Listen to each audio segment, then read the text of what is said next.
So good evening, everybody. So this is the second class of this topic. I think it's it's our fifth, which number? We've done this theme, Ask the Buddhist Therapist, like, I don't know how many times. 6 times. So last time, we began this topic of depression, and then we did 2 on anxiety, I think. And what we're going to do, we're just going to keep going, and then we're going to try and find topics that are really, relevant to people, because this is a new idea. Not new in our heads, just new in terms of presentation. So it's something that I've wanted to do for a very long time. Just maybe as a context. Actually, before we start, it's always good to think about. It's always good to think about, why we're here. Okay, so usually we don't think at all in terms of intention or motivation. We just keep going someplace, right? We go to dinner, we go home, we go to school, we go to work. You're not thinking so much about intention. So just for a minute, just think about when you came here, you had some intention. We always have intention. Even when we're asleep, the mental factor of intention is functioning even at sleep. So if you just think about what your intention was tonight, coming here, and then just think, is that the intention you want? Or do you want to switch that intention? Then you can do that. So usually we say, just intention, even just to learn something so that we become a better person, a more healthier person is good. It's a good intention. Okay? Whatever that means to you. Because intention just does determine outcome. It's interesting. Okay? So the idea here is to be helpful. So for many people who don't know, and they've heard me say this many times, so forgive me if you've heard me say it many times, but there may be people who don't know why we're even talking about mental health in a Buddhist setting, in a Buddhist conversation. Okay, so I do want to just reiterate or reemphasize that Buddhism is pretty much a psychology. Okay, that's why it's so accessible to, I think, any culture, really.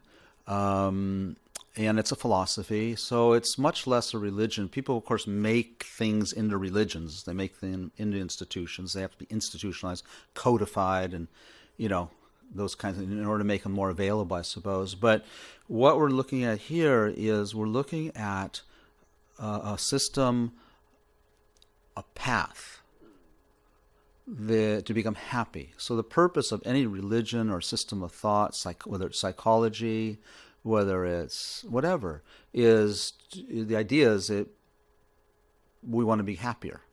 So which actually is a funny kind of assumption when you think, oh, okay, so the reason people go to meditation class, the reason they go to yoga, the reason they go see a therapist, the reason they go to work, right?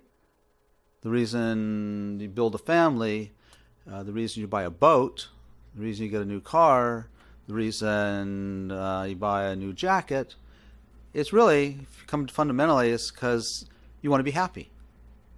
Which the downside of that is, which I don't think we ever think about, or I don't think about.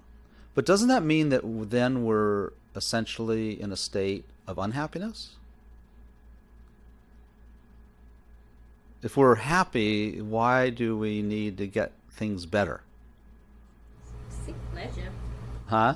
We want pleasure. We want pleasure. Why do we want pleasure if we're happy? When I say happy, I mean content, satisfied. That's, to me, kind of a hallmark of happiness is satisfaction, contentment. Okay? So if we are that, why do we spend our whole, I'm the same way, pretty much every minute going after something. You don't think, maybe not every minute, right? You think maybe with just career or when we stop and watch how the mind functions, it's constantly moving towards something or away from something else. It's moving towards more. It moves towards comfort or away from discomfort, which is a way of saying moving towards comfort. When you switch your posture, which you'll do numerous times in this next hour or two, you're doing that, and I'm doing that because discomfort is sneaking in. And I want to get comfortable. So from the Buddhist point of view, people hear about the Four Noble Truths that the Buddha taught was his first teaching, and that the truth of suffering, and people go, God, it's so negative, right? Who wants to start with that? Truth of suffering. What he was saying is just the truth of how things are. Okay, so he's talking about that fact that we are constantly moving towards finding comfort. And comfort here is a synonym for happiness. Okay? So it's really interesting if you just sit with yourself and just watch your every movement.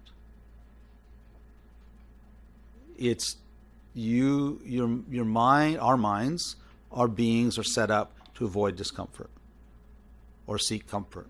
Okay? So the Buddha 2,600 years ago just said, hey, this is how things are. And it looks like everyone's goal is to be happy, but no one is really approaching it the right way. The way you're approaching it is actually creating more of the same, and maybe even worse.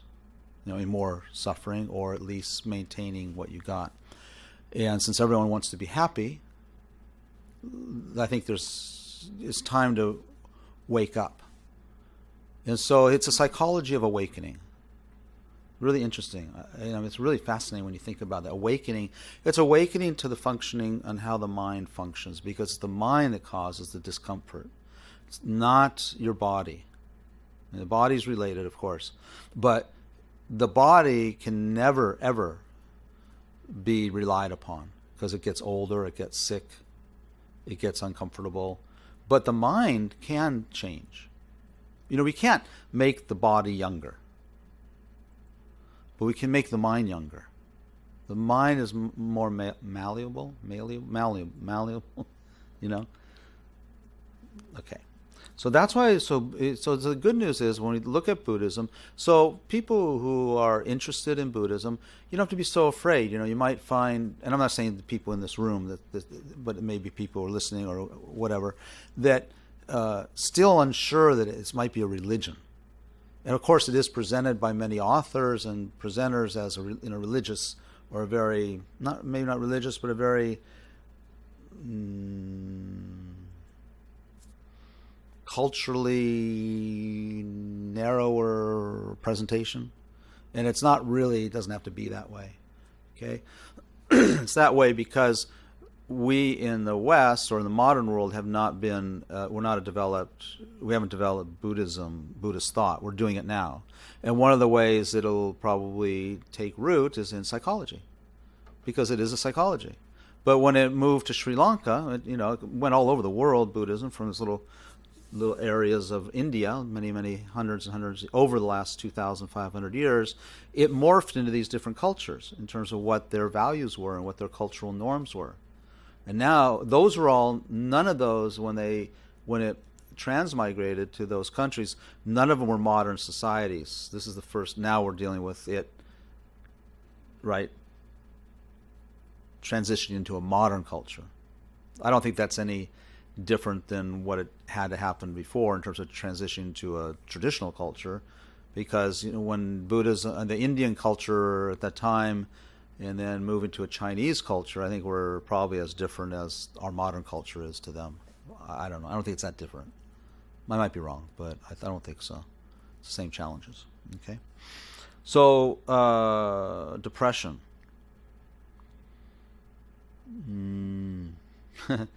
So what is depression? I'm going to ask questions of you guys tonight. I'm tired of waiting for your questions. So what is depression? So if we're having this talk, we should agree on our terms, correct? Would that be a good thing? What is depression then? Anybody want to take a stab at it? Well, I mean, it's not like there's, just so we have an agreement what we're talking about. What are we talking about with depression?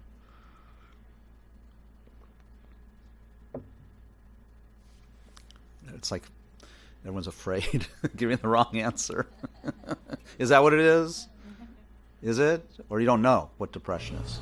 Well, it's different things for different people. It can be, but So I'll have to. I will repeat, by the way, because it's going. It's being streamed. Different things for different people.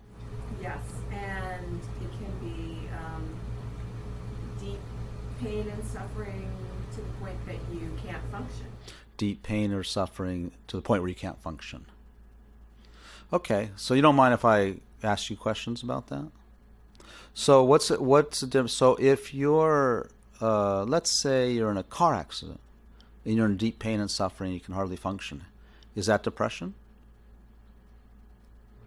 You could be depressed from the experience of the car accident, but So you could be depressed from the experience of the car accident. So would we just say pain and suffering is depression, or it seems like it has another aspect to it? another aspect also. But it's an emotional state, isn't it? It's an emotional state? Yeah. It's a state of mind. It's a state of mind. Okay. So that was one of my questions. Is it a state of mind or is it a state of body? Now, if it's a state of mind, how is it? Okay. So let's get a little more refined. Anxiety is a state of mind, right? But that has a different label, and we call it anxiety. So it must be different. Is it different than depression? Yes. Why? How? Or maybe. What's the difference between? Don't talk about anxiety, but what is depression then? Sadness. Oh, that's good. Sadness. Worthlessness. It's like you can't. No matter what you do, no matter how hard you try, even if you're the most successful being on earth, you can't shake it. It's like that voice inside your head saying no. Yeah, sadness, worthlessness, being the most successful person on the planet could still be depressed. You mentioned about negative voices, right? Yeah. It's worthlessness. Okay. So we can work with that, right? Anyone want to add, or they're okay with that? I'm okay with that. Okay. And last time we did talk about what the DSM, the Diagnostic Statistical Manual, this is what psychologists and therapists have to use, talked about it. It's there's different kinds of depressions, but in general, like you were saying, sad, empty, hopeless, tearful, depressed mood. Okay. Diminished interest or pleasure in most activities of the day, most days, decreased or increased in appetite, insomnia or hypersomnia. That's interesting. Sorry. Okay, you either have more appetite or less appetite. Either can't sleep or you can sleep too much. You're either restless or you slow down. I mean, it's interesting, isn't it? That's part of feeling worthless. It's either you're so worthless that you're not going to do anything, or you feel so worthless that you have to Do something. And do something extreme in order to. So insomnia, restlessness, appetite, no appetite are all, what you're saying, are related to reactions to worthlessness. Okay.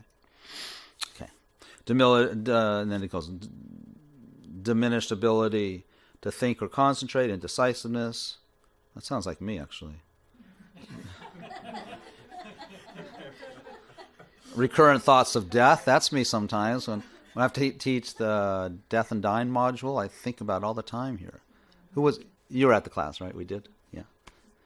You thought about it a lot those few weeks, huh? Yeah, I thought it was great. Yeah. It's good. So it doesn't mean we were depressed. No. Okay. So I'm not going to go through last time's class. So we had just discussed that. Is depression a mental or physical event? Mental. Can we agree on that? Okay. So where is depression located? I would say it's located in either your mind or in your heart. Okay, it's located either in your mind or in your heart.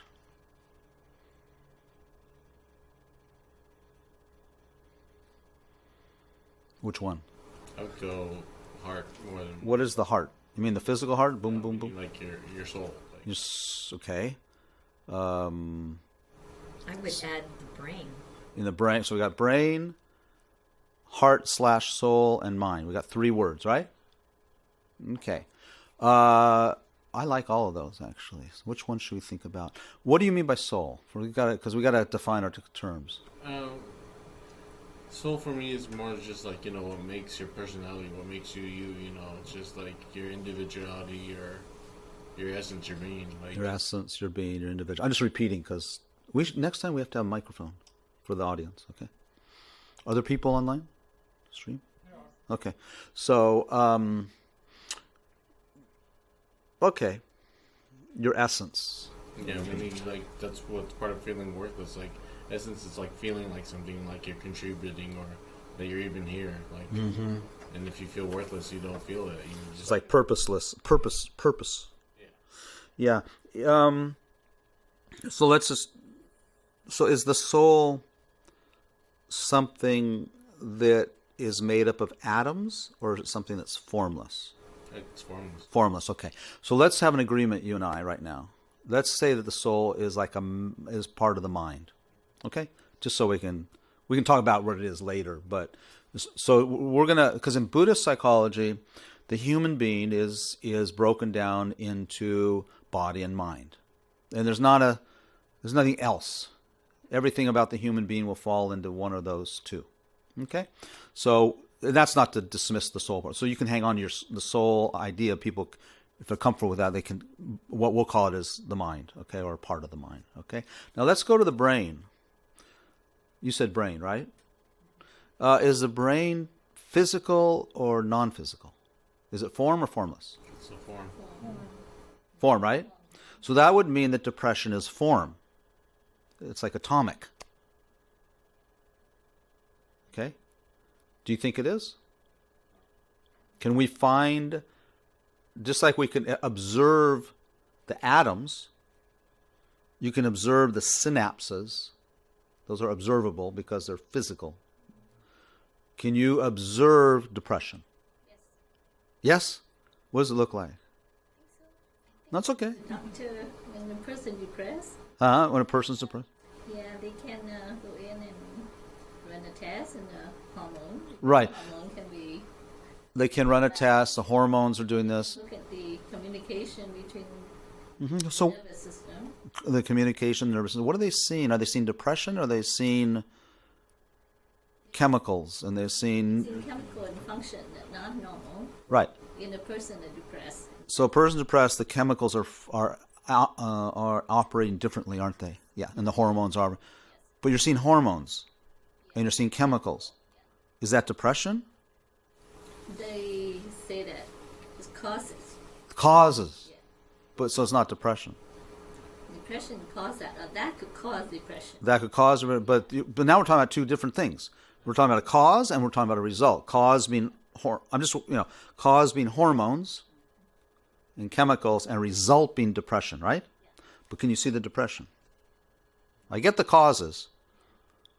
So here's the interesting thing. I'm gonna cut through the chase quickly here, because I set you up a little bit, okay? And we can talk. So here's what I think, and I'm not saying this. It's in order to hone in on this topic, okay? So the mind is formless. It's not atomic. Okay? Okay? The brain and chemicals and hormones are form. They're atomic, right? They're observable. Anything in Buddhist psychology, anything that's observable with the 5 senses is form. So we say that the mind itself is not, it's observable, but not by the 5 senses. Mind is, it can be experienced, so it's observable, but it can only be experienced by another part of the mind because it's formless. So the senses can only perceive form. You follow me? So depression being part of the mind, a mental thing, like you said, emotion, right? Emotions are mental stuff. They fall in that category. So depression actually can't be, my belief. Depression, I believe, is, since it's emotional, mental, can't be observed by the five senses. What they're observing, the scientists and the neuroscientists and the researchers, they are seeing the chemicals and they're seeing the hormones and like that. But, I mean, I want to be, what's the word? I want to make a distinguish something. What's the word I'm looking for? Anyway, I'm going to make a stand that depression being mental and emotional, can something that is formless, this is what's so fascinating, can something formless be caused by something that's form? Yes. Really? What do you say? You're the physicist. Can something formless have a cause that's form? Anyone saying anything in the audience? On the online? They're afraid. And everyone here is not going to come next time, I know. Can something... Well, we don't think about it. One gentleman said yes. Okay, and I'm asking my friend that I know she's a physicist or a physicist student. In physics, do they say that something that is formless, they might not even say anything, but something that's formless caused by form? The closest thing I can think of is like space. Space is formless. I agree with you. That's just form leaving that area. Yes. So Danielle's saying space is form leaving that area. Correct. Is it causing the space, though? Is it the cause of the space? No. It's not causing the space. It doesn't produce the space. Let's put it maybe. Does the form produce the space? No. Space is there and the form gets out of the way. But a form like a cup or a pillar, it's formed, right? It's produced, right? It's atomic, it's produced, correct? This is what's so fascinating. I don't want to get too technical, but I find this so fascinating because it's very helpful. So now, this is where I question. I'm going to share with you. I only question this stuff. It's not. I'm researching. I'm not like I know the answers. I just get very curious when I read and I study and I read that something that's formed cannot produce something formless. I find that very fascinating because then I think depression is formless. Well, it's invisible. It's what? It's invisible. It's invisible. That doesn't mean formless. It's invisible to all five senses. Therefore, it's not perceivable, is it? By the five senses. So it's invisible. It's formless. It's like space. Space is formless too. Like space, not the same. Okay? So my question then is, I'm getting ahead of myself. I'm going to leave you with this question. We won't go. But if it's formless, so this is a provocation. I want you guys to think. I have to do this, so you have to do it. If it's formless, and it's so we say, because we're very into cause and effect in Buddhist psychology. It's like our thing. And so we study it a lot. And so an effect, as in depression, or an effect as in a pillar, the cause has to be similar, of similar type. In other words, a river, a fire is not going to produce a pillar. They're different in types. Okay, not direct cause, right? In the same way, depression being mental, of mental stuff, has to have a cause that's mental. Okay? The big thing in Buddhist thing, now I'm going to let you in on this for those who don't know, the big thing in Buddhist thought is that we see things completely wrong. That's where all the problems come from. So one of the things we see wrong is this thing that I'm just touching on. We believe that, Rachel was really mean to me.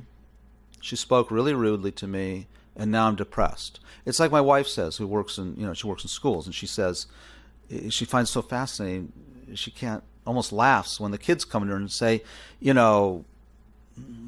Margaret hurt my feelings. That's our vernacular. That's our language. That's how people think. And so we think that the cause of my hurt feelings is Margaret or Rachel saying those things to me. Those words are form. My feeling is formless. They did not cause my hurt feelings. Sorry. Impossible. Not similar type. Is it related? Of course related, but it's not the cause. The same way, depression is not caused by the hormones or the chemicals doing what they do. Not going for it. Is there a relationship? Sure. Is there a reaction? Like you said, you were saying too, you said mind causes the hormones, then you said hormones causes the mind. Well, I think the mind causes the hormones and the chemicals to fire that way. That's my belief. Related? Yeah. Of course, related. I have to answer her question first. No, I was just going to dig in a little bit to that. Oh, come on. Dig in. Form being the chemical imbalance Right. would cause the depression, but then the question is, what's causing the chemical imbalance? So Right. I think what you're saying is the mind potentially is causing a chemical imbalance, which is causing... Right. So the question was about which comes first, the chemical imbalance and then the depression, or the depression and then the chemical imbalance. And from our point of view, from a Buddhist psychological point of view, the mind comes first. It could be split seconds. Instants, not even splits, not even seconds, less than seconds. Of course, we have a physical body. I'm not in your body, right? So there's a connection, there's a relationship going on here. So don't get me wrong, that it's not important. But we'll start looking at when we look at cause and effect. Okay? Yes, Daniel. So what about the studies done with giving antidepressants? Antidepressants always comes up, yeah. And then where they raise them up, they get them stable, and then they wean them off. So what is about the people who take medication, they raise their medication to a certain plateau, and then they get weaned off? Well, there's a relationship between body and mind. My caveat to that would be, I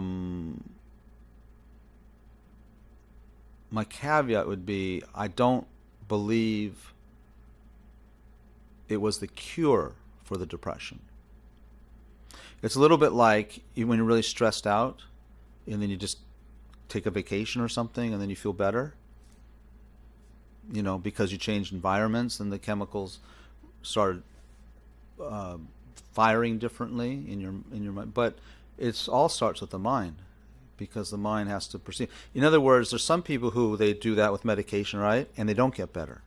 Correct? Yeah. Why? If it was the cause of getting better, it would work for everybody. Just like the cause of this pillar, cause of the pillar is always that thing of putting those atoms together a certain way and those materials. It always becomes a pillar. It doesn't become a fire. Okay, so it's not the direct cause. It's what we call cooperative cause. It's a conditional cause, yes. But whether the depression leaves or not is dependent upon something mental. Has to be. Doesn't mean there's not connections, of course. Yes. Margaret, did you? Someone had a question, but you just answered it. She just said that you answered it, and that the mind and causes change the hormones, right? Yes. Yes. So you answered that. Yeah. Yes. There's a lot more. It's more intricate than that too, but we'll leave it there for the moment, okay? You can ask me questions, but that's kind of where. Otherwise, I'll never get forward. I'm only on the second slide. I have 46 slides. No, come on. So are you saying that, because the way that I look at it, because I struggle, all of my adult life, depression and anxiety. Uh-huh. So it's nothing new Good. to me. And there are times when I have to take medication because Right. it's so heightened. Yeah. But I feel like the medication is a Band-Aid. She's saying that she struggled with depression, anxiety her adult life, takes medication, and feels the medication is a Band-Aid. We're on the same page. And we need don't get me wrong, we need Band-Aids. We need emergency room nurses, even though they don't cure whatever you've gone in for the emergency for, right? Necessarily. So yeah, we're not good enough yet to go without the Band-Aids. But we have the potential. The mind has that potential. I 100% believe that, and I've seen it amongst certain people. But, you know, also we should be clear when we're talking about suffering. Okay? So, well, I'll get to that in a minute. Okay? Because suffering is different than pain. Depression is painful, but it doesn't have to be suffering. And when we change the suffering around depression, the pain changes too, interestingly. But it's a big topic. You know, it's a big deal. So where is it located, depression? Did we find a place? In the mind. Okay, now here's another provocation. If the mind is formless, does it have a location?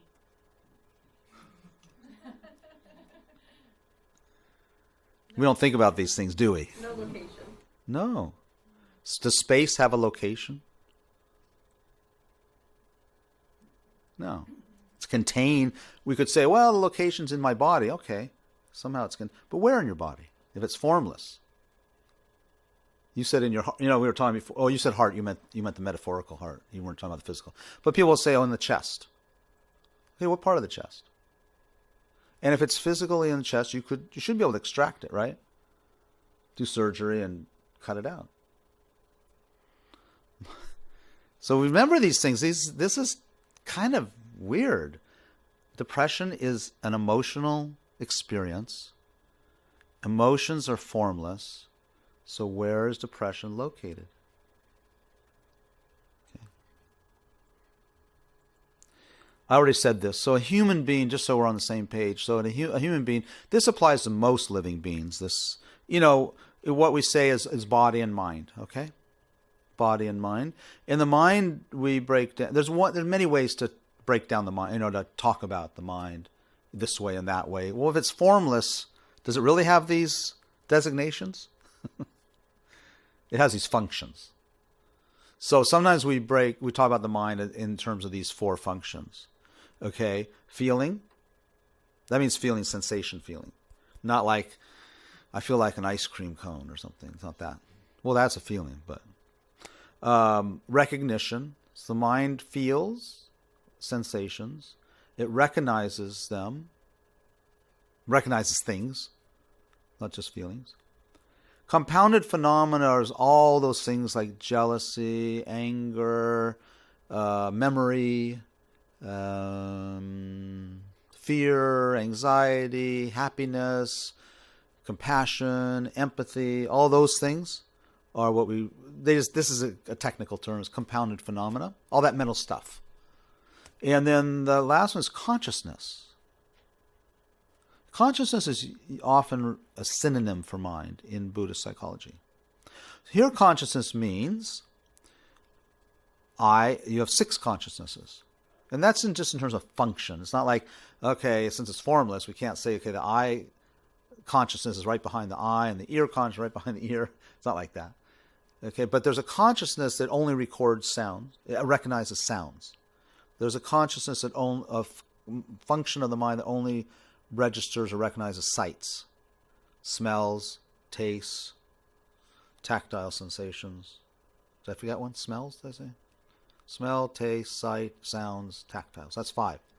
Those are all perceived with what? This body. Right? Then there's a 6th consciousness. And that's the mental one.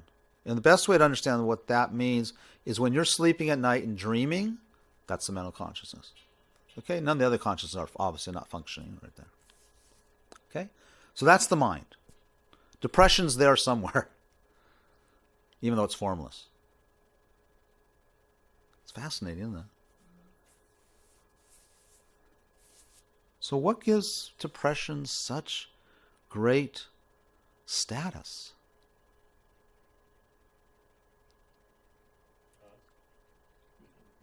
Us. How does that work? You know, if you know how it works, we might be able to do something about it.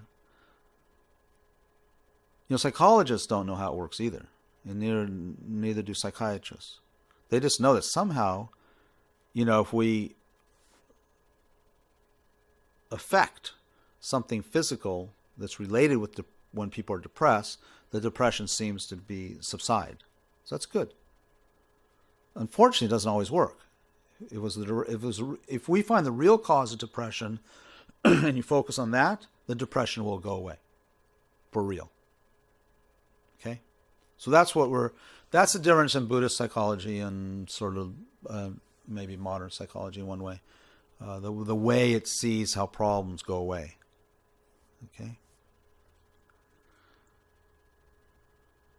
So, oh, wait, where's? That's, something's wrong here. I see. No, it's this, you can't see this. Oh, how do I get rid of all this at the bottom? You can go full screen. Yeah, I'm trying to figure out how to go full screen. No. Slideshow. Normal. Next. Menu. How do you go full screen? Should be a button or maybe this one. There's 2 slideshows.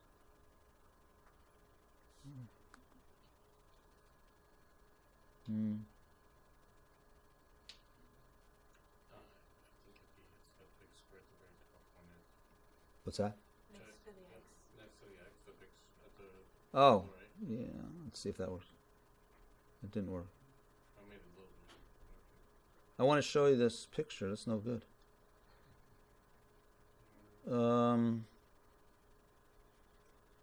Okay. We won't waste time. That's not ever happened before. That's why I was kind of curious. It's not one of these. Let's see if okay. Or if you hit Here. escape and then you go back. Slideshow No, escape and then maybe and then you start the slideshow down there. this one. Yeah. That's what I did. That is where I started. Oh, you're that's right. full You're right. Now it's full screen. No, it's not. Oh, it's just anyway. You want to go back and edit my slides so you can see this? This is it's such a fascinating slide. I don't. You're missing out.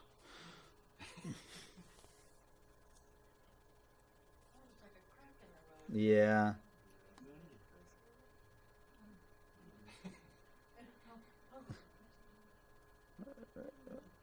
We'll do it like that because I think the picture is so important. Was it this? Yeah. So how does it all work? Okay. So the way it works, here's how it works for everything. Remember we have that mind, 4 things, and one was compounded phenomena. That's all these imprints. So right now you and I are engaging, and we're all creating these zillions and zillions of imprints. Everything that's been experienced, and we're not even aware of most of what we're experiencing. The imprints are still being collected on the consciousness. Imprints are also formless. Obviously, if they're going to be collected on the consciousness, they're formless. Okay? So this I often refer to as our mental DNA. Okay, we have physical DNA is physical. It's on our genes, right? Chromosomes, whatever they are, right? Okay. So I think we have mental DNA too, and the mental DNA is not created. It's not created in this life. It's not created, like the body is created, by the egg and the sperm and that stuff. The mental DNA is not created that because it's mental. It's formless. So this body is formed so it can come from a form, such as the sperm and the egg, like that, and all the other things. But how do you explain the mental experience? I mean, of course, many certain theorists believe that there is no mind, it's all brain, right? It's all just chemicals, it's all just hormones, it's all just synapses firing and things like that. Okay, I'm not going to go into that debate. We just don't think it's that. Okay, that's not the mind. Brain, yeah, of course you have a brain. And they're dependent, interdependent. Okay? So on this consciousness that we have right now are all these imprints. Okay? So depression is a matter of imprint. So Margaret and I both share an experience together, and whatever, dinner together, lunch, and then we come out and she's depressed after that. Lunch was really depressing, right? Could happen. Maybe not with her. That lunch was really depressing.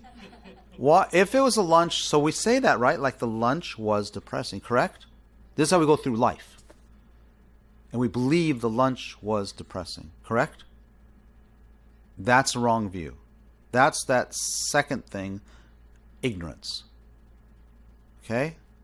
Lunch was not depressing or happiness or anything non-depressing. Lunch was just data. Nothing but atoms, really. And even those atoms are really suspect whether how much they're there. I mean, we can go that, we won't go there at the moment, but even those atoms, right? I mean, it looks like a lunch. And then you start talking about atoms. We don't even see the atoms, but that's more what it is, a combination of atoms. Then you talk about the atoms. The atoms themselves are combinations, ad infinitum, right? To where you can't even find the lunch anymore. So what happened? So when you're in an experience and you have and you become depressed, ignorance is functioning there too to create that depression. Can you see that? In the same way, in my simple example that we have this lunch and Margaret says that was great and I say it was terrible. Right? That's like depression. It's no different. It's just another mental function, right? That made me happy. I say that made me unhappy. I feel I got ripped off. Right? It's mental stuff. So depression's like that. It's just another mental experience. Okay? A unique one of its own. Okay? So what's the thing? What's the thing that makes it depressing for me? It's these two things. I have imprints on my consciousness, on my mental DNA. The imprints are from previous experiences. Okay?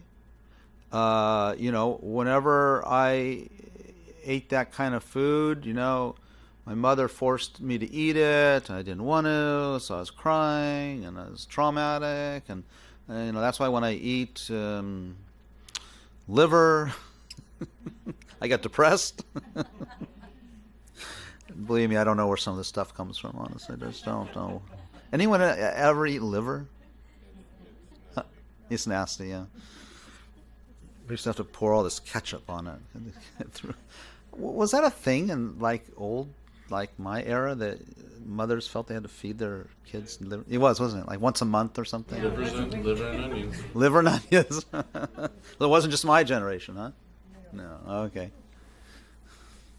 Depressing, huh? So those imprints, right? Because I had experience imprints. Get it? Imprints are happening all the time with every instant because we're constantly experiencing. So whatever we experience, and more, because we're not even aware of it, though they're imprints that are placed on the consciousness, on the mind. Those travel with you from life to life. With us.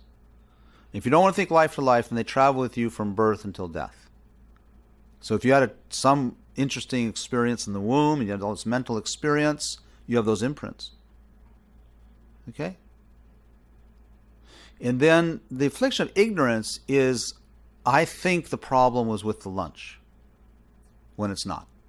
That's human nature, by the way. Don't feel that we're unique. Everyone does that. That's the problem. It's coping. It's just the way we are. It's not. It doesn't mean it's right. It is what it is. It is how it is. So we associate things. Yes. Okay. Got that? So we think the lunch is really bad, but it's just like this crack in the road. Which is not there, right? It's just a drawing.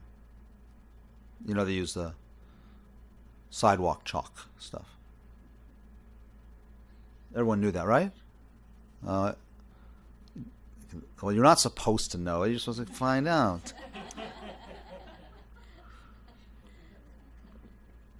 What that's indicative of is things don't exist the way they appear. Okay? The lunch that's terrible, that Margaret thought was great, It didn't even exist the way it appeared. It isn't great and it isn't terrible.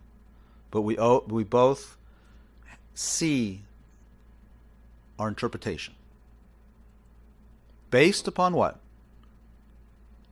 Imprints.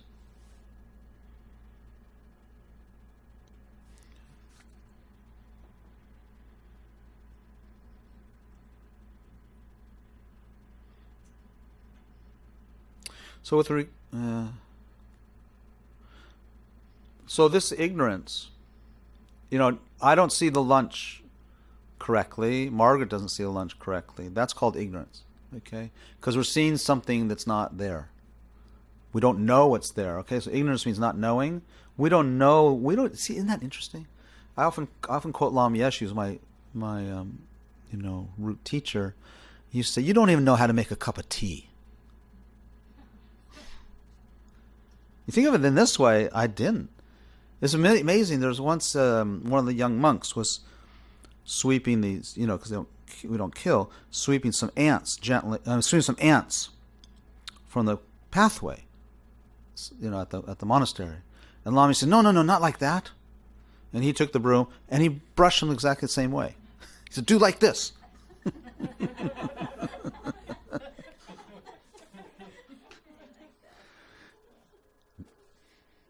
Mine was different, right? The mental experience between the two was completely different. Okay? If you have a developed mind, you can do anything, actually. If you have an advanced mind, you can do anything because you have control. Okay? You're constantly aware of the imprints. The imprints, just to make something clear, the imprints are not based upon the physical thing. Like we say, don't kill. And we live by these ethics. But in reality, the ethic is not about the killing, actually. I know that sounds blasphemous.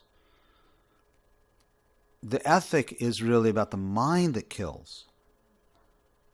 Because in theory, there's no imprint in the cup or in the animal that you're killing. I mean, the object, the animal has some experience, obviously. But that's not what determines the imprint. The imprint is a mental thing, again, formless. It's just really hard to kill something without intense ignorance. Either anger or attachment, the ignorance needed to actually kill something is huge. And same with stealing and all the other things. So that's why the ethics are based upon the mind that accompanies that action. But in theory, you could have a pure mind, right, that killed or lied or stole. You can. In theory, it's possible.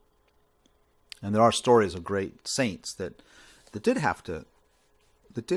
kill once or something, But you have to have you have to have an extremely advanced mind, because for us, we can't kill or steal without it having that completely wrong view.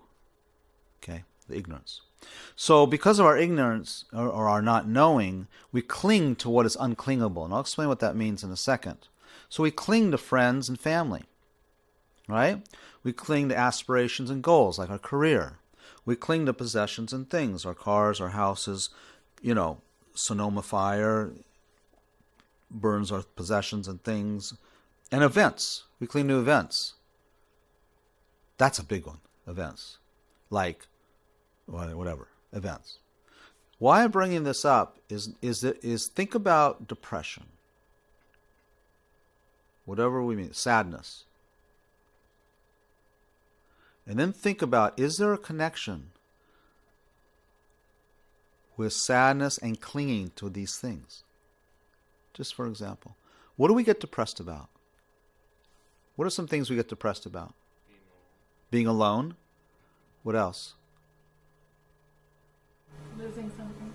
Moving something? No, losing. Losing something. Yeah. Moving something too. Losing something. Being alone. What else? Sickness. Huh? Illness. Illness.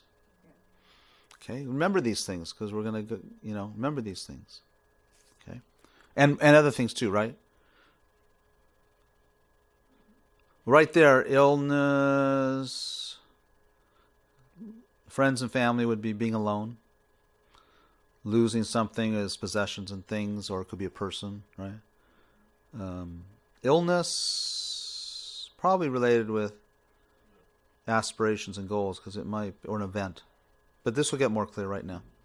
So here we talk about clinging is the problem that arises from ignorance or not knowing. So when we talk about depression, I'm bringing this up because depression is somehow, I believe, we can work this out, has a strong connection with clinging.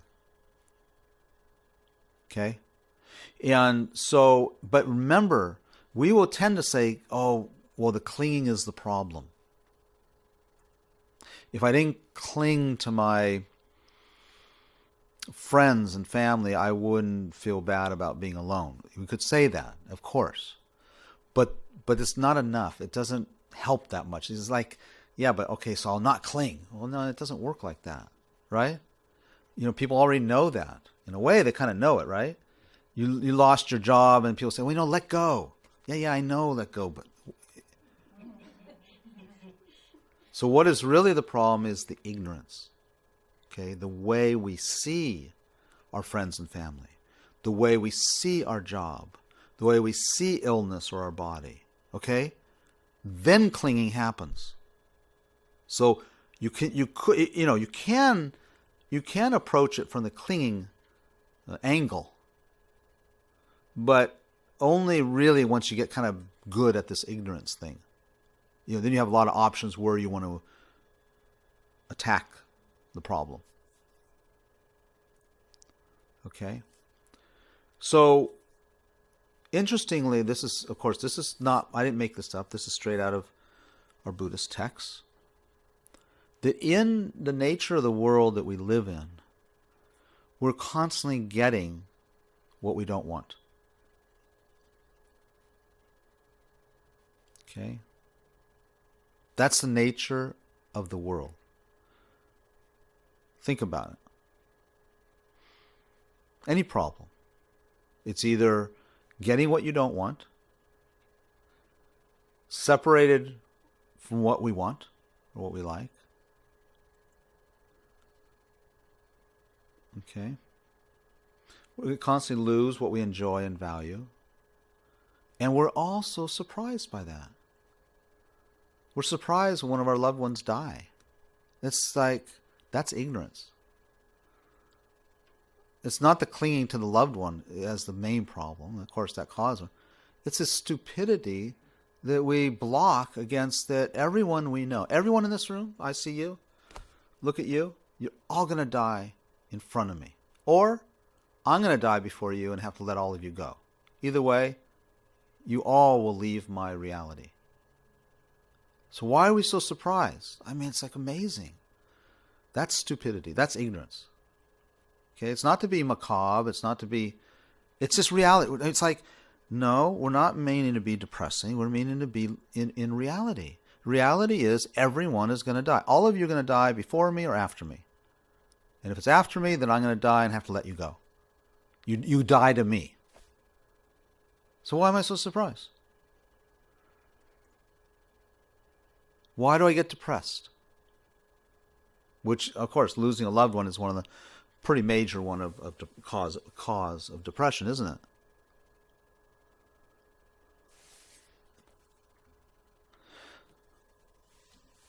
it? So these two monks are walking down the road. This is not a joke, but it sounds like it does. Two monks walk into a bar. These two monks are walking down a road, and they get to a river. And along the side of the river, on the edge of the river, is a woman standing there, trying to figure out how to cross. But she's afraid and it's too nervous. So walking along, and one monk walks right by her, because they're not allowed to touch women, Buddhist monks. The other monk picks her up and carries her across, sets her down on the other side. They keep walking, and it's like there's this awkward silence for a couple hours. And finally, the one who didn't pick her up turns to the one who did and said, "What did you just do back there?" And he says, "What do you mean?" He said, you picked up a woman and carried her across the stream." And he said, "Yeah, I did do that. And I dropped her, I put her down on the other side, but you're still carrying her after all this time. That's depression. Okay? That's depression. Holding, holding, holding. So an event happens. Okay? An event does happen. I was just thinking about this last couple of days. I think what might happen sometimes with depression is there's an event, but I think there's something special that happens in that event where you allow yourself, or you get like there's a shock. And then the shock seems to become rooted in your consciousness and won't leave. And then you ruminate and ruminate and ruminate and ruminate and ruminate and ruminate. And there's all this conversation. Okay? I don't know what you think. I've just been thinking about, because it's not just the event. Let's say someone dies. It's human nature to get sad. That's not depression, is it? Depression is when you get stuck. And I think what happens is when the person, in this case someone dying, another thought seems to come into the mind that accompanies the sadness. Okay? It's a wrong idea. I say wrong, it's not, it's not factual in the sense. It might be something like, I'm never going to be loved again, or I'm going to be alone the rest of my life. Right? So one is the sadness, I've lost my partner, or whoever, a friend. Okay, we understand. And how sad you will be is dependent on how much clinging you have, but at this point, that's human nature. Let's just leave it at that, okay, for the moment. That's not what we're talking about, okay? What we're talking about is that next level, something you get taken over by it. And it seems there's this thought like, I'm never going to be loved again. I'm never going to have a partner. I'm not worthy, if it's something like losing your job, right? So losing your job is one thing, but then depression that follows it is different. A lot of depression is, like you were saying, is a feeling of unworthiness. Okay? So let's remember the story of the two monks, okay? You gotta, well, not you, we have to drop her off on the other side of the river and walk forward. It's like being in the present. Sometimes the present, like maybe that monk had a sore back after carrying her over. So his present at that point was a sore back for a couple hours. Okay.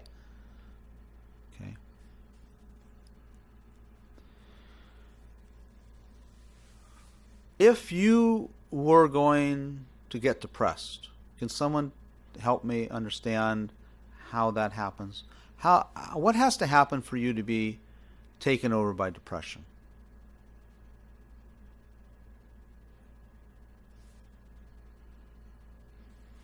What has to happen? Can you say, like when you struggle sometimes? What has to happen for that to happen? Like, what are the circumstances? Yeah.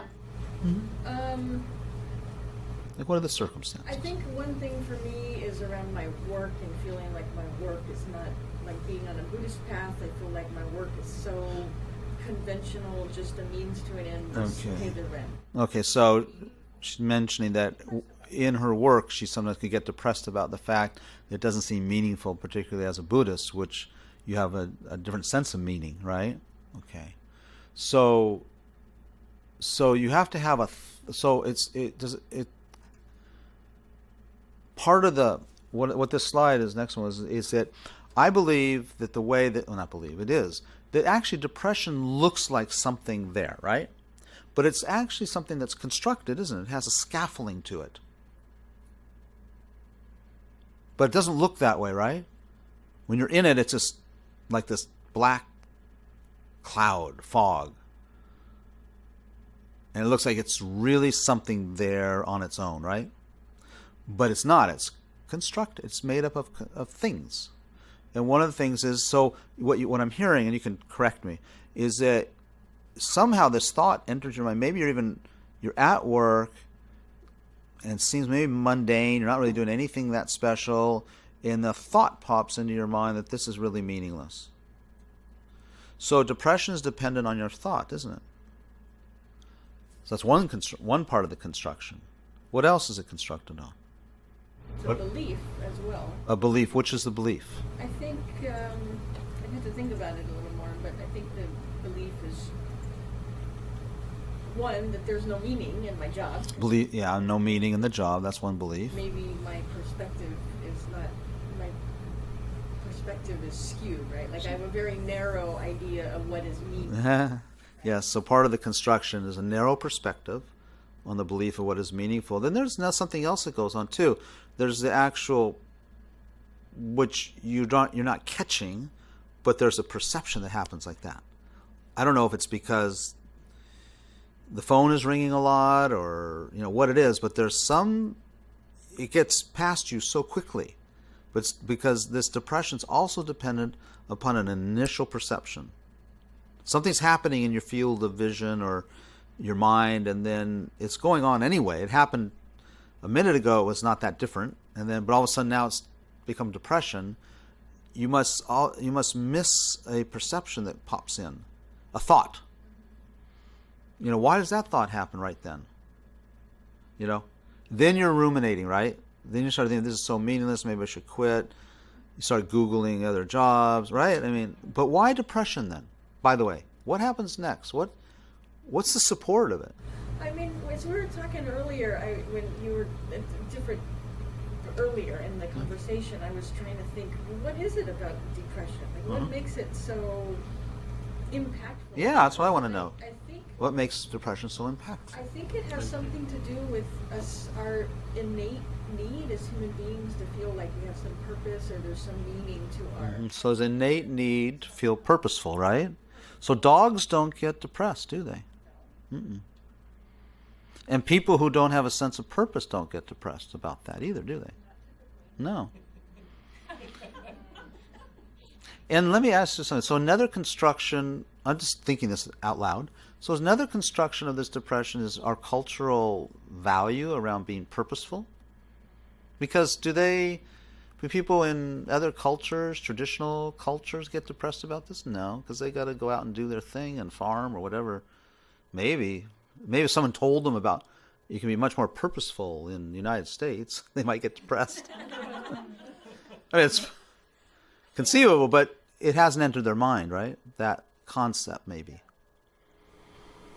I don't know what other cultures are like in terms of, I know what American culture is like because I live here, and I think that we're focused, we have high rates of depression and anxiety in this country, and we're focused, we put a lot of value as a culture on things that actually don't bring us happiness and meaning, like, for example, materialism. Right. So the high rate of, so that's part of this, could be part of the support, the construction, the scaffolding of depression is this high expectation of what? Purpose? Yes. Yeah. No, because I think it's... Purpose is okay. I think it's not so much like what our culture is saying. I think our culture is focused on things that don't fulfill something that is innate. So culture doesn't fulfill something that's innate. Yeah. Why? And then how does depression happen? Because then you measure yourself to that. Why depression? I go back to the purposelessness. Right. So all of a sudden, so you look at it and it seems purposeless. Why depression? Because I think that's where we find our meaning in life, and if we have meaning, a lot of times we feel like.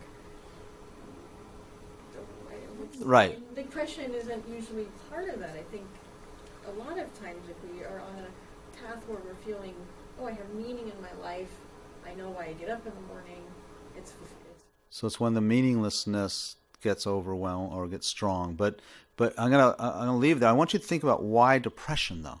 I'm working it out with you. I know. That's what we're here for. I'm working it out with you. So you see what I mean? It's interesting. I mean, I might feel my life is meaningless, or someone might feel their life, but they don't get depressed. Think about that. Yeah. I find that it's usually an attachment to some identity, Uh-huh. then a story of the opposite, Mm-hmm. that I'm insecure might be true. And so it's a question mark. It's Right. not that I actually believe that, But you might be. but I might be. And the not knowing is what seduces you in, because then you have to continue to think about it. Because So it's not knowing if you're worthy, if your life is worthwhile, and then that's connected. I'm just repeating, connected with your identity, right? So if it's like the opposite, right? You're worried about being ugly, Yeah. and then you get confirmation that you're ugly. Uh-huh. You can just kind of move on. If you're ugly and you get confirmation you're ugly, you can kind of just move on. But someone could get depressed at that point too and not move on, right? No, I don't think so. No? No? Oh, really? You find somebody that say you're pretty. What's that? You move on and find somebody that has. Oh, thinks you're pretty, yeah. Can I say it's kind of the lack of fulfillment. Lack of fulfillment. You get to that point that it's like like eating. We have to eat to keep moving forward. Right. We So, have to keep feeding the mind positive. so depression, I think what you're saying, if I'm hearing you correctly, that depression comes because we're not feeling fulfilled. And that going back to what you're saying, you kind of get the indication that what you're doing at work all day is not fulfilling either, in the sense of not being meaningful. It's like an obsession. It's like we have all these needs of needing to be a certain way or be a certain something. I like that. And depression is the opposite of it. So, we have all these needs to be a certain way, to be someone, to be a certain way. And then, depression is like the opposite of it. So, We're obsessed of, I have to be happy. I have to be. I have to be happy, and then I'm not being happy, and so I'm depressed. Why depression then? No one's answering my question. I get that. I agree with all of you. What I don't know is why depression. Okay, so your life is not working out. It's not fulfilling. It's not, you're unhappy. well, no, it's not fulfilling. But why Why then that? Why is the reaction depression? Why isn't the reaction anger? Why isn't the reaction doing something about it? Why isn't the reaction this world sucks? It's kind of more what it is. Why depression? What does depression mean? A label that our culture puts on these emotions and feelings that we can experience. And so we just say, I'm experiencing depression when it's actually maybe not depression. A label that our culture puts on this. And so it's easy for us to feel comforted in saying, I have depression. Oh, that's You interesting. feel like, So it's more comfortable to explain it, to label. It's more comfortable to label it. instead of feeling like, what's But- going on with me and feeling kind of lost, if like putting that label on it gives you some sense of like, So if you put the label on, but you're still feeling depressed, aren't you? At a certain point, so there's a feeling, what you're saying, and we put a label on it, right? Depression. So if we didn't put the label depression, would we be depressed? no. No. Rachel says no. I think it goes back to like association and a way to kind of cope, because it's like, if you're depressed, we can kind of relate to that because we all feel a sense of sadness. We know that depression is like a sadness. But if you're angry, you may not understand the other ones, like anger or, just go do it. Like, Well, is there a difference in the percentage of men who are depressed and women depressed? Probably. There is. I think because they say men are entitled to get angry. That's culturally entitled. So it's a little bit like what you're saying, whereas they say this, who's they, but, that women have it's less culturally acceptable for them to get angry, so keep it on themselves or turn anger on themselves sort of thing. But men get depressed too, so. Okay, I'm going to move on because I'm going to answer all those questions. No, I'm not. I'm just, actually, I don't have the answer. It's more, we are answering it, right? We're answering it by looking at our assumptions that we live by all the time and begin to challenge those assumptions. Because when we challenge, it's not enough just to give the answer. There are answers to this, I believe. But as long as we're full of the other answers, the new answers are not going to help. Because our thinking is the problem. So if we start to question our thinking, it allows space for new thinking. But if you don't question your thinking, there's no space for it. You just fill it on top. Okay? So that's what we want to, we do want to do. What we're doing here is exactly what is in terms of Buddhist practice, exactly Buddhist practice. We send Buddhist practice in order to integrate a new idea. You have to first listen. That means study, educate. Second is contemplate it or reflect on it. That's what we're doing now, right? Then third is meditate. And we're not meditating. Well, you might be, but I'm not. Meditation here means when you integrate it in your thinking. That takes repetition. Like how we integrated how we think depression is. We have to reintegrate. And the way to reintegrate is by, having to discipline it's by training the mind to start thinking differently. Okay, so that's what meditation is. Okay, so I was just wondering if strategy was going to take you over, if depression was going to take you over, what would be its strategy? No fear. Huh? No fear. No fear. No, if it was going to take you over. No. So I think she means like numbing, like no feeling. No feeling or Fear. No fear? Okay, I think I have a lot of... no? If I was asking for you're going too fast for me. I want you to get depressed. I don't want to get No, I want you to right now. If you were going to get depressed, how would you do that? Withdrawing. Withdrawing. Okay. What else? And just, Maybe looking at sad things, like Looking at sad things, like or remembering people who you lost, or remembering people you lost. I'm just repeating so they can hear. Yeah, those are good. just the imprints of things that made you feel a certain Sad way before. in a negative light. Yeah. So let's all just go to sad movies and just watch. I had a client. I had a client who was so amazing.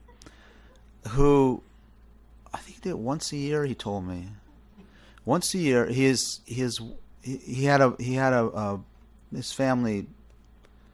He's divorced. He had a divorce, and so the children were. It was not a. What's the name of it? Anyway, it's a bit traumatic for him, obviously. And so sometimes he'd be on his own a lot, in this big house, And he told me, I don't know, it was once a year or twice a year, maybe on their birthdays, he'd get out the scrapbook, all the photos, and go through it. I said, and he'd get really depressed. And he knew he would get depressed.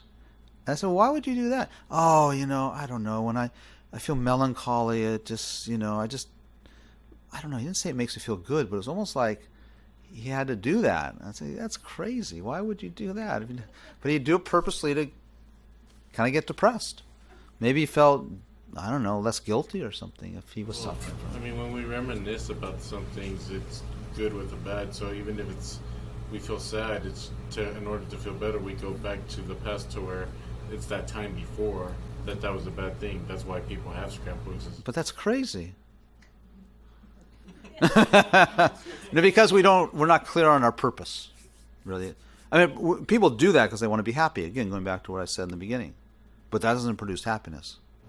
Some people get so numb Yeah. that that's they right. want to feel. And I think that's what he was doing. Yeah, maybe that's so he feel alive, connected with his family again, and yeah. So how depression arises? This is my little schematic.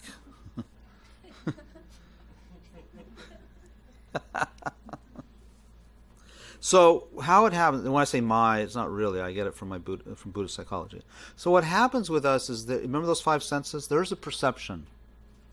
And it could happen in a dream too, so there's also the mental perception, right? You could have a dream and then get depressed, right? A nightmare might make you feel fearful the next day or whatever, out of sorts. So there's a perception. It's always that. Now perception is happening different texts say different things. 60 times in an instant. That's an instant. What's the other one? 320 times an instant. Now every perception, that's an instant. Every perception is an experience. And every perception leaves an imprint on the consciousness. So that's a lot of imprints we make. A lot. In this 2-hour class, we're making zillions or millions. Okay? Now, there's a perception. So there's a perception. And then immediately what we do is we label it. Okay? We don't just stay in raw experience. We have to label it. Now this is based upon that thing where I was saying where you have a sensation, some feelings. That's all happening very fast. So when you're at work, so that's why I asked you, what is it that happens? Because something happens really quick. There's the perception, and then it gets labeled. And it gets labeled, like that's meaningless, or that's really simple. That's bad. Okay, we don't use those words, but that's bad.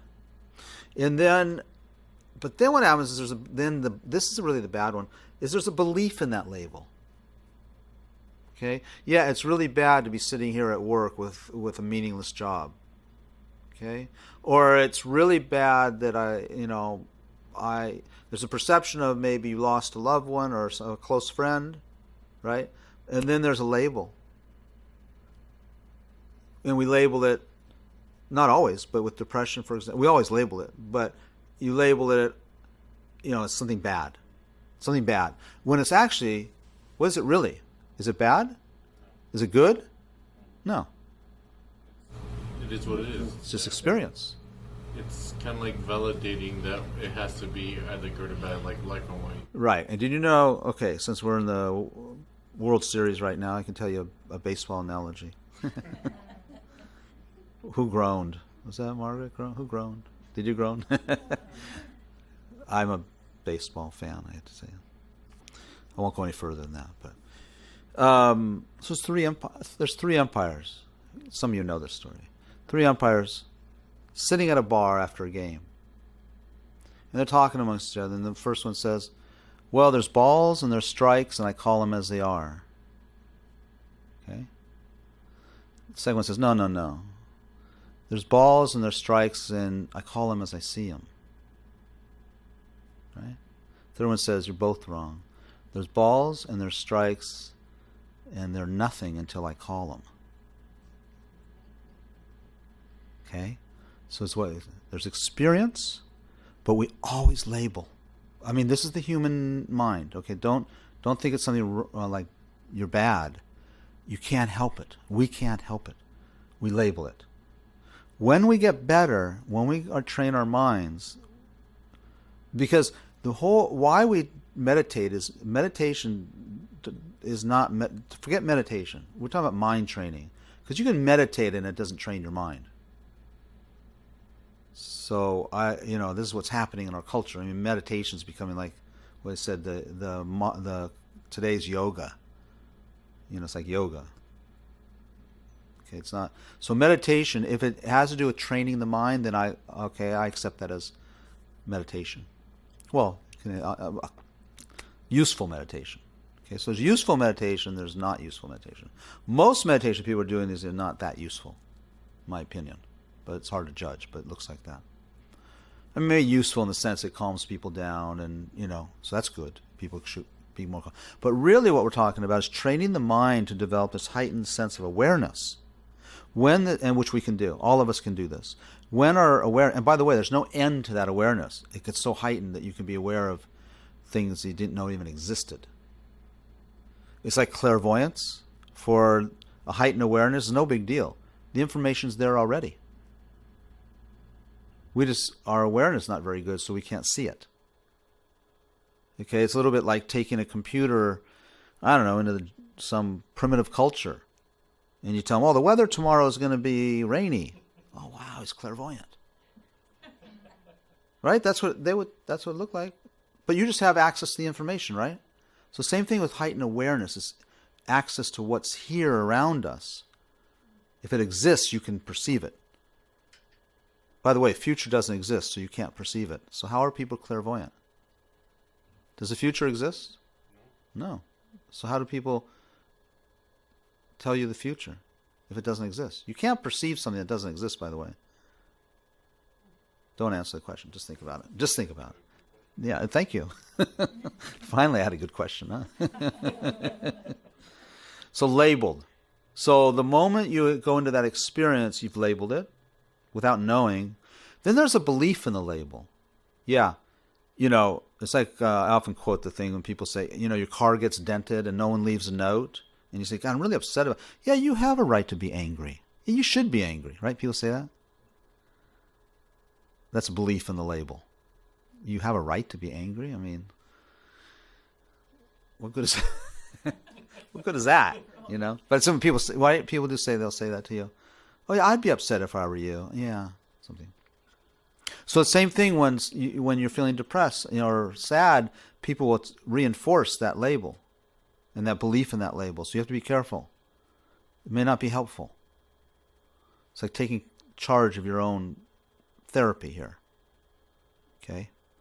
And then what happens is this whole narrative starts. Right? That's where we get into depression. That's where we get into trouble. I'll never be loved again. I'll never have any friends again. I'm going to be alone the rest of my life. Right? And on and on. Okay. So an event happens. That's just the data. It's neutral. We perceive it incorrectly through ignorance. How do we see it incorrectly? I'm going to tell you in a second. There's many ways we see that event incorrectly. Labeling happens. Then attachment arises. And clinging automatically accompanies it. Imprints from the past. Then a narrative begins that takes over the experience, simulating more old imprints and creating new ones.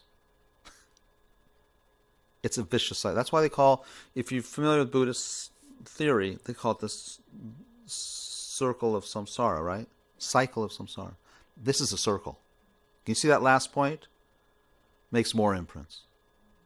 So you do the same thing over and over. And then you're going down the spiral, too, if it's immediate, right? You got to stop. Not you. We have to stop doing this. How do you stop doing this? Education, which we're doing now. Because if you don't know, you don't know. Reflecting on it. And you have to train your mind.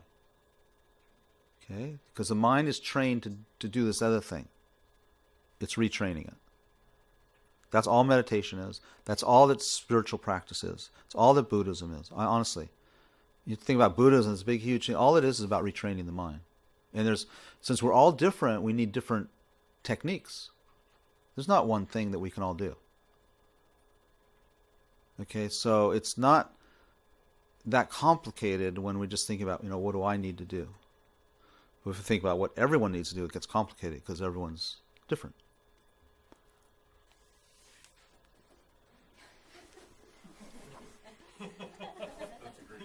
Yeah. So that's Lam Yeshe, who was my teacher. Passed away in 1984. Yeah.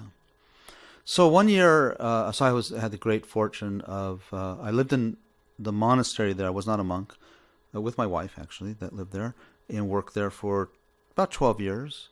And 9 of those years, Lam Yeshe was alive, that I was there. And so I was helped organize things. I actually was mainly in charge of the monks' Western education, English, social studies, and mathematics. We were the first monastery to do that. Now every monastery wants to do that these days and do it. We're the first, and of course there are many rumors about how we were training monks to be businessmen so that they could go to Hong Kong and trade and, trade whatever. It's like, okay. And Lam Yeshe didn't care. So I would let him talk, so we also hold, it's still going on today, a very renowned meditation course, 1 month meditation course. In those days, Lam Yeshe and Lama Zopa Rinpoche, his protege, taught the whole thing. Now Rinpoche teaches, anywhere from a week to 2 weeks or whatever. It's different now. How much did he teach? 2 weeks? So, anyway, so it's time when up to 300 Westerners, foreigners come and attend the course. In my day, it was usually about 150 to 200. And the conditions were rough, though. They weren't like now. We had no running water and hot shower was if you were smart, you got a bucket of water in the morning and put it out in the sun, so that when you came back at lunch, you could take a, whatever those things are with a cup, That was your hot shower. It was luxury. It was great. Someone brought me once a portable shower. I mean, like this black bag that had a little nozzle on the end, and you put it out in the sun. It was black because it would get hot, and then you hung it up, and that was your hot shower. I mean, I tell you, we were as happy then as people are there now, right? Because now, like, you get to the hot shower, oh, there's no hot water.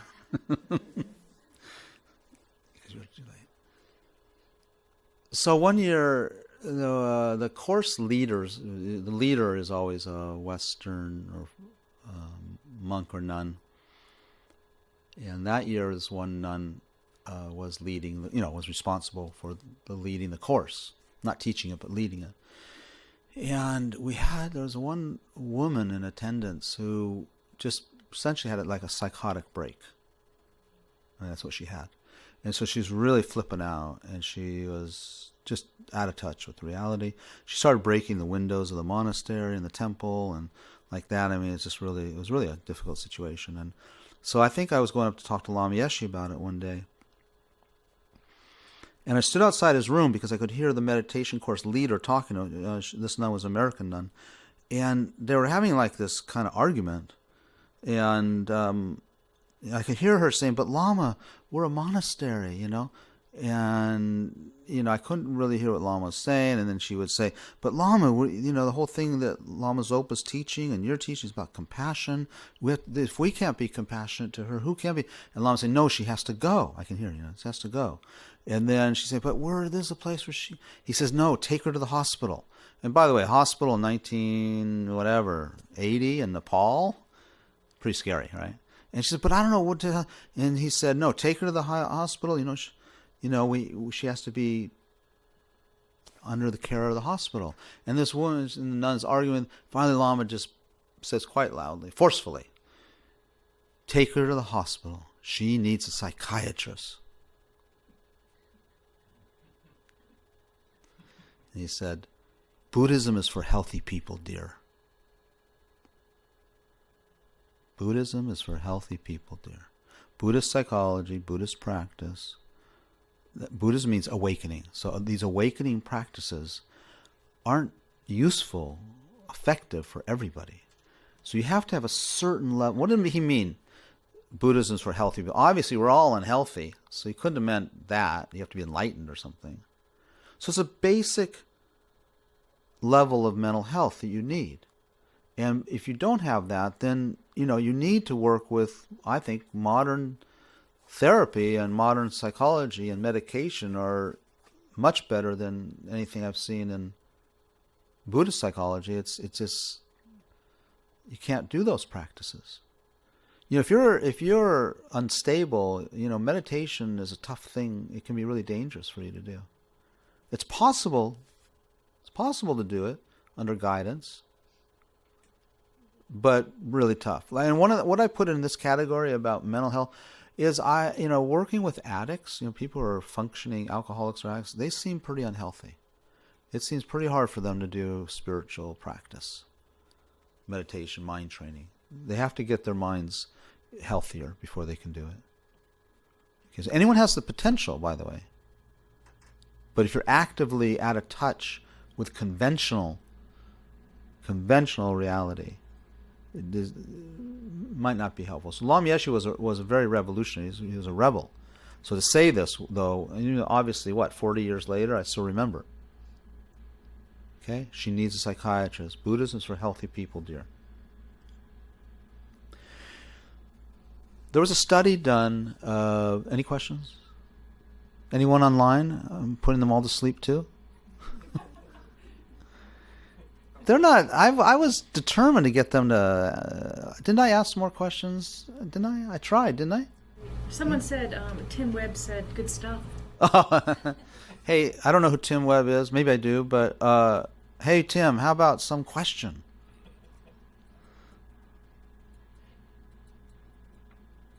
Think about it. It helps me because questions help me, right? They help me. I guess I'm selfish, so that's why. There's a study that was done some years ago. I wish I kept a copy of the study. I could probably find it again, where some psychologists and researchers went to do a study on the Tibetan refugees, in India. And what they were doing specifically was a study in post-traumatic stress disorder. And they were, I don't know if they're just interviewing refugees that spent time in the prison camps, but that was my assumption. So they wanted to, pretty stressful. Tibetans were heavily tortured. Many, many killed in the prison. This is not, it still goes on today. But what I've read of the torture is it's really bad torture. It's like when we think about the soldiers held in Vietnam or something, or in World War II or whatever. You don't want to read about it, actually. It's just mind-blowing. So they interview many of these refugees, spent time in the prison camp. And then they, got their data together, and they came back, and they're really they were quite surprised by what they found. And they went and asked His Holiness Dalai Lama. They said, look, we would have predicted very high incidence of PTSD. But in fact, we had extremely low markers for PTSD in terms of, the factors that support the diagnosis, things like nightmares and anxiety and recurring flashes and things like that. They say it's very low, and we can't figure out why. It's interesting. So they asked His Holiness, do you have an idea why it was so low? And His Holiness said, well, I think there are two reasons. The first reason, I think, applies to probably everyone, all Tibetans. He says, we're a culture that believes in karma, cause and effect. And that anyone who would be tortured in there, as painful as it would be, as torture as it would be, the meaning they make around it was that this had to do, that they created the causes for that, for their personal experience. So that they were, in a sense, responsible. So can you see how that would make your meaning making of the experience different than what might be typically considered? A lot of anger, hatred towards your torturers, whatever. So these different belief systems create meaning. And so it doesn't mean they weren't in as much pain as anybody else would be. But the meaning they were making around the pain was different. And you can see this with, so then that was one thing. So he said, that's one, someone said, that's my theory, And then the second thing is, amongst the prison population, there were many high lamas and practicing Buddhist practitioners and high lamas and monks and nuns. And so in our training, he said, we do train in that the highest attainment, the two highest attainments, but the one of the two highest is the attainment of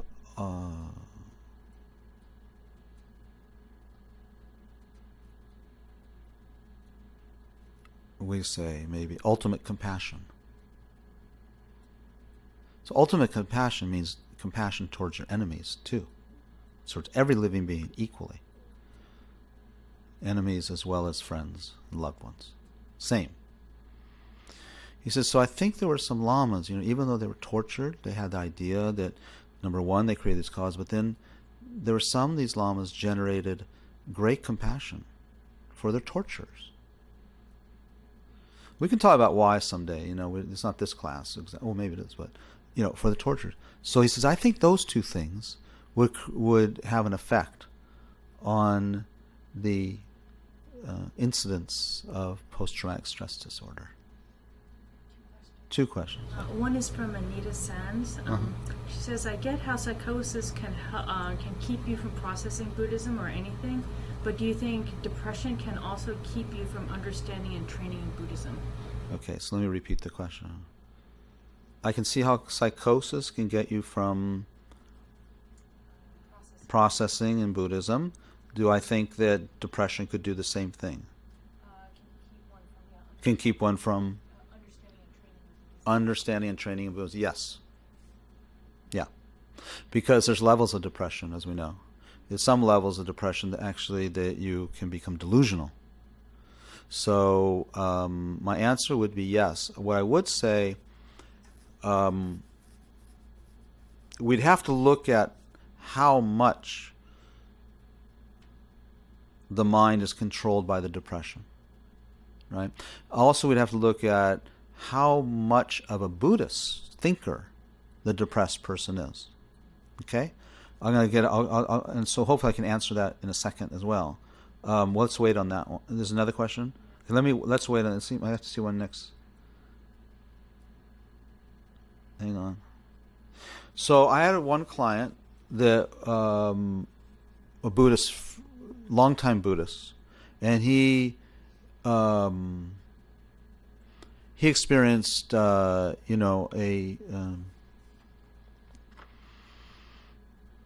major depressive episode. That's what I was trying to look the right term. Major depressive episode, and eventually he came and we worked together. And I was struck by many things of our work. It went on for, I don't know, 5 or 6 months, something like that. And he was cured, really cured. And I remember him saying, well, Karuna, I hope this depression never fully leaves me. Why would someone say that? Because now he's come as a Buddhist. So he has long time of developing, other ideas that are contrary to our normal ideas. So I remember asking, I called him the other day and I said, why did you say that? Because I couldn't remember exactly what. And he said, well, there were two things. He said, the first thing was, I had a breakthrough when I realized the depression was creating this negative talk about myself. Low self-worth, all those things. Right? So when I saw that, I quit listening to that voice. Which again, of course, what happened? It lost its power. It started losing its power, right? Because depression lives on that voice. Without that voice, it's like the Wizard of Oz behind that curtain. When you get that the voice, who went behind the curtain? Who discovered him? Toto. Okay? Little part of our mind is behind the curtain, and you see this voice is empty. But it's so loud until you realize that. It's so all-pervasive. So that's one thing. That's, by the way, when I work with clients on depression, this is what we work. That's one of the main things we work on. Second thing he said is, I began a relationship with depression. A relationship with depression. Really nice. Where I just took depression as my teacher. And I said, well, and what did your teacher teach you? He said, compassion. He said, I didn't have much compassion before that. Which I don't know if he didn't have much, but his presentation was he didn't seem that warm of a guy before. He's completely different now. This was years ago, but it's stayed. So so that's why someone would say, I hope depression never. Now that's a Buddhist psychological approach. So that's why the question is, why with similar events do some people become depressed and others do not? Take that. Just use that refugee study. Now, my friend entered the depression, so he was in depression. So that was more quite an example of what to do when you're in it. Best thing, don't go in it. No, I'm serious. That is the main practice. So we were talking before, when you develop your awareness more and more, you'll be aware of that when you cross the line. There is just a point. I don't know what it is. I'd like to, look at that more. I don't know what the point is. I don't know if it lasts, if it's just an instant or a couple minutes or a couple hours. I don't know, I wasn't going to say this. I was going to say it was someone else, but it was actually, I got scammed not long ago. For some money. And it was significant in amount. It wasn't like, it was something that mattered. And I could see my mind could have gone into depression. Okay? But I watched how the normal mind, the habitual mind, would think of that. Like angry, I got cheated. Maybe, I don't know if I could have gotten depressed, but I think maybe probably angry, right? Or, and you can get depressed too.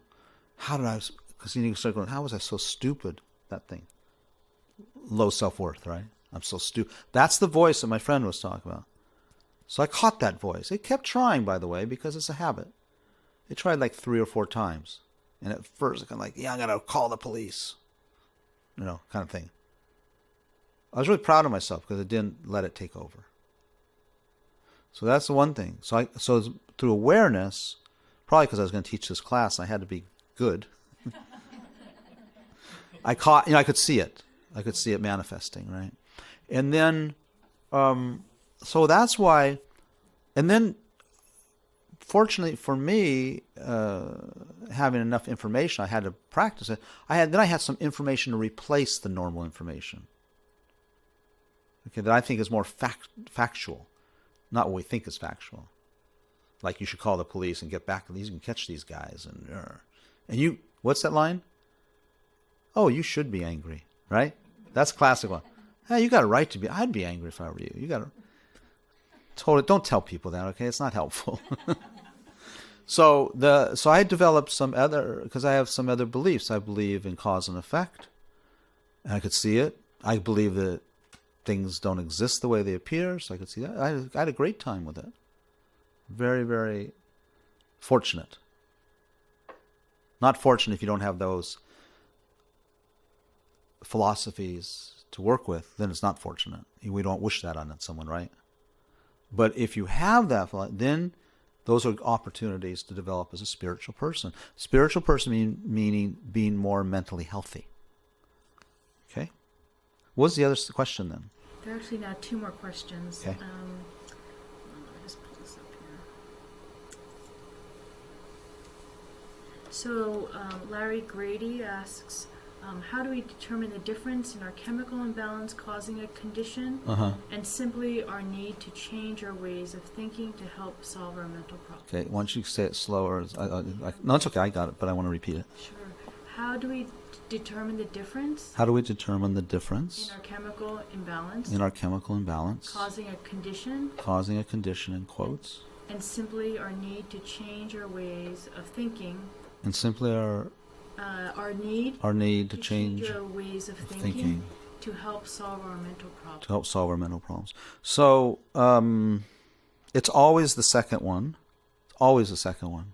However, the caveat is, what's your capacity? So someone with a very advanced mental training can go into those torturous situations. And then or in chemical imbalance, they can deal with the chemical imbalance. If you have the courage, and can keep out of danger, then you can approach any of these problems from the point of view of, what was it? Changing your thinking? Yeah. You change it's all, because ultimately the only way you will solve the problem is by changing your thinking. Eventually you have to do that. But if you can't maintain any control, then it's too big for you. We're not good enough. So it's about taking on the smaller ones first and training. The mind becomes habitual. So it is training. It's just like, so the question is a little bit like, how do I know if I should, take my kayak out of the swimming pool and go into, the Grand Canyon? Well, eventually you have to go into the Grand Canyon, whitewater. But you have to develop the skills first. So I'm not sure, where he's at. Are you in the swimming pool level, or we're all like that. That's how we all start. So I'd say slowly, and make little strides. Yeah. So Tim Webb asks, how do you feel about using meditation in the school system? Tim asks, how do I feel about using meditation in the school system? Depends what is meant by meditation. It can't do any harm, but there's a lot of resistance because some people think religious. I'm guessing Tim means teaching meditation in a non-faith oriented way. I'm going to make that assumption. There are a lot of people who think that meditation is a religious practice. So I think it's a skill of the presenter. That's why I think mindfulness movement that's one of the positive sides. It's offering a lot of presentations that people can feel comfortable with that are obviously non-religious or non-faith oriented. But I would say a blanket answer to Tim is every classroom, every school meditating. Why? Because we're talking about developing mental health. And through the mental health, we're going to have less problems, less conflict, less fights, less bullying. Even looking at our political situation, if people's minds were calmer and more balanced, we would be in harmony and not in conflict. We're in conflict. That has to do with the mental state. So I hope they answered Tim's question. But the one thing it would be, we'd have to go a little deeper and see, what is meant, what's the model that they're using. He's into foster care. He's been running foster care treatment facilities. So in foster care treatment, I imagine you're working with sometimes emotionally troubled young people. And so meditation, if you can take it to another level, is first developing mindfulness, breath awareness, for example, and concentration. And then if can go into the next level, which is having the children being able to be aware when an emotional event is taking them over, the triggers and stuff from a mental point of view. Not just if someone's provoking them, that's good too, but actually going deeper and being able to be aware of their own process. Then they can become their own therapists. That's what we want. Yeah. My opinion. Okay? Okay. We already kind of talked about that. Is depression something that exists statically, or is it in change? How many say in change? Oh, how many say static? How many say in change? Well, and how does it appear to you, though, to a depressed person? I didn't ask it that way. It does, doesn't it? It appears static. Let's agree whether it is static or not. First of all, if it was static, it couldn't affect you. Get it? Because it wouldn't change. It'd just be like a wall. Or a pillar. Well, even though it's changed, but, a non-changing wall, a non-changing pillar. So it appears static when in fact it's in the nature of change. Can people see that? One of the big problems with depression is it appears unchanging. And so we get hooked. It's a little bit like the fog in La Selva Beach or in San Francisco. It looks, people get, I hate the fog. But they don't see the changing nature of the fog. If they saw the changing nature of the fog, you actually perceived it, it changed their experience of the fog. I'm just assuming, like feeling depressed about it. Well, the same thing with depression. So, does depression exist on its own, or is it independently? Does it exist on its own independently? Or is it dependent? How many say dependent? Yeah, so I'm jumping ahead because we only got a few minutes. This is where we go more and more into the Buddhist psychology part. One of the things that depression or any emotion is dependent upon is what? Yeah, there's a subject, right? Right? I'm depressed. When we say I'm depressed, and if you're anyone here a therapist or mental health worker, lucky you. Now, I feel lucky to do it because I have to help people. It's my, what is that, pledge. If I wasn't a therapist, I probably would just, wouldn't help people. So it's good for me. So listen, this is really, so again, fascinating. It is dependent, right? So when there's depression, is there feeling going on? Yeah. Might say dull feeling or numb or sad. Right. So there's an emotion. There's a feeling too. Don't you feel, I mean, physically feel different when you're depressed? Yeah. So depression is dependent on a lot of things, isn't it? And one of the things, and then there's a subject. I'm depressed, right? When we say I'm depressed, it's so fascinating because you don't really, when I say you, I don't mean you. Don't take it personally. Me too, you know. Yeah. When we say I'm depressed, we are really saying I am depression, aren't we? Yeah. We're labeling ourselves as depression. Yeah. Even though intellectually you kind of know, well, intellectually I could say I'm depressed. If you are depression, meaning your identity is depression, could you see depression? If you see yourself as... Can a mirror see itself? No. Of course not. So if you are depression, can you see depression? No, a subject can't see the subject. So how do you know you're depressed if you are depression? Well, you're not depression. It's an object, right? So it's dependent. It's dependent on a lot of things, but this is the most fascinating thing for me, is it's dependent upon the identity, the subject. And the subject, remember in our earlier slide, says, labels it. I'm depressed. Now my friend, who we worked together, he quit. He didn't label it depression anymore. What do you call it? Teacher. Doesn't that change the relationship?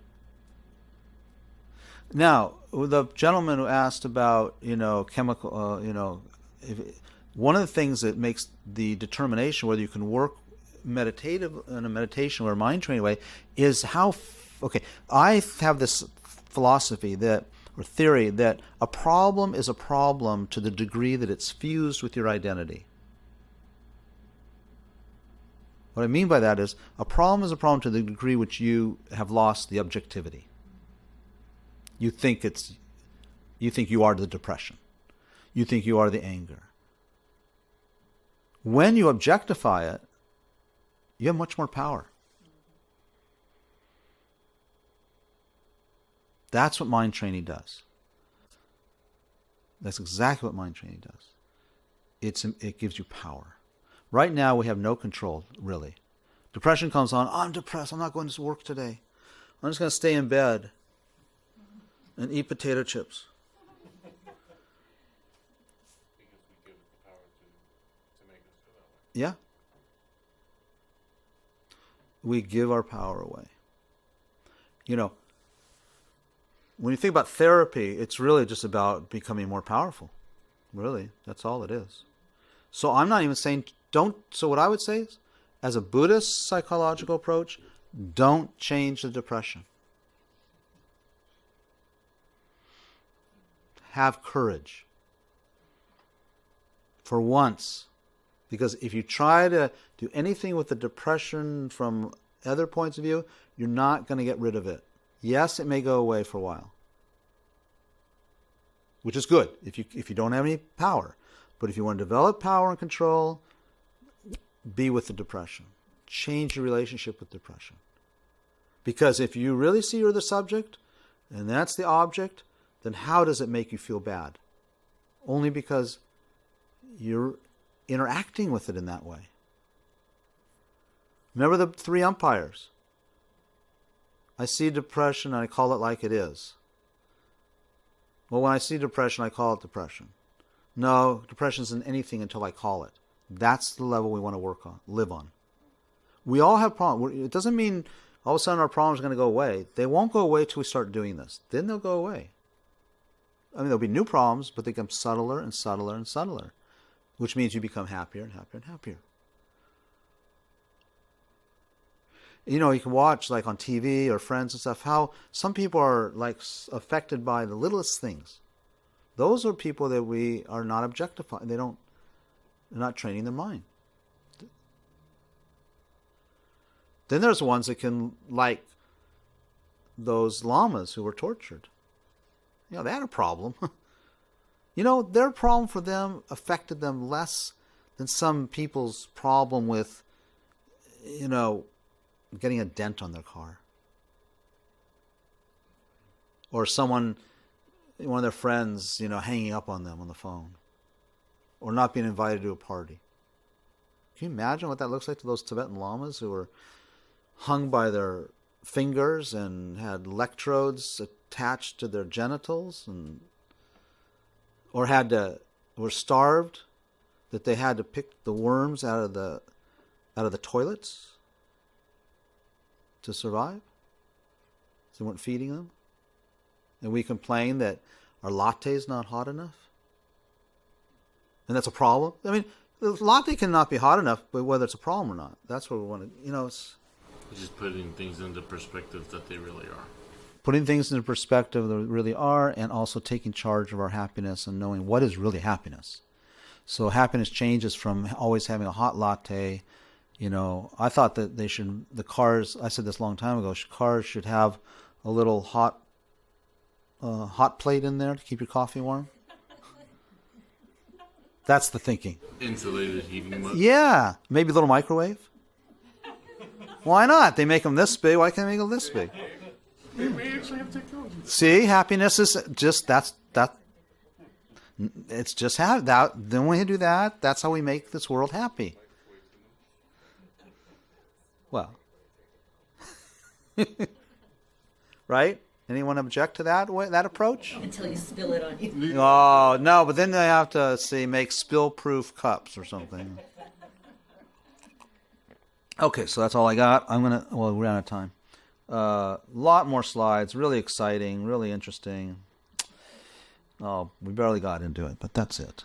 Okay, so anything I need to conclude with? Anything else? Can I ask a question? Yes. Next month, this is the plan to have just 2 sessions of depression, but just given, you know, where you're at and given just the energy in the group and online, is there... It's so depressing, this topic. So Margaret's asking whether this is just going to be 2 sessions on depression, and what was going to be next time? We didn't decide. Do you want to do one more on depression, or yeah? I mean, it's kind of, I shouldn't really ask you in front of me. Maybe you can tell Margaret. Yeah. Right? So yeah. Yeah. What do people online say? It's been asked, but no, it just, Larry says, no, just keep going. Yeah. I know I'm going to leave someone right in the middle, aren't I? I was just getting out of it. Well, unless I hear differently, we'll continue to do a 3rd one. And I think I think there's, because I thought this was the last one, I did sort of squeeze some other ideas. And so maybe also next time, there is new stuff. I still have a lot here, but maybe also to expand on some of these thoughts, because they're pretty big. Okay? Okay, so, yeah. We didn't even talk much about technique, did we? Okay, so we can talk about that next time, too. Like how to work with depression. Okay, so let's just think for a minute how, we do this kind of a traditional Buddhist, but just you do in your own way. I'll just lead you into a thought. Do in your own way that we're finished now to think about, okay, well, I'd like to dedicate, just like we would dedicate money to a charity or something like that, or our time. So this energy, 2 hours of energy that we spent, even a little more because you had to drive over here. So it could just be entertainment, and now it's gone, and we watched the movie, and it was nice, and we go home, and that sort of thing. But you can also think about dedicating the energy so that when these imprints that we talked about, they haven't ripened yet. We don't know when they will, but they haven't yet. These 2 hours of imprints have not ripened yet. So you can just think, when they ripen, I would like them to ripen in, and you can come up with your own solution. The one I use is I make petitions that my imprints ripen as into the fully awakened, healthy mind of myself and for all other beings, and especially that I can be more helpful to others if I have an awakened mind, that I really know how to help.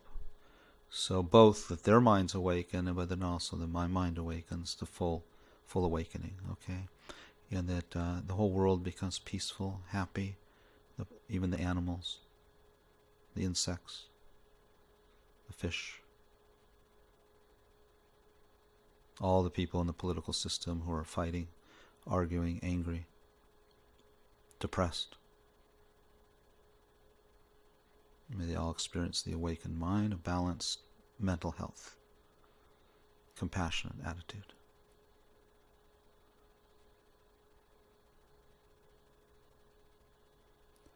Okay. Thank you. Thank you so much. Okay, you better come with more questions next time. No one gets off the hook.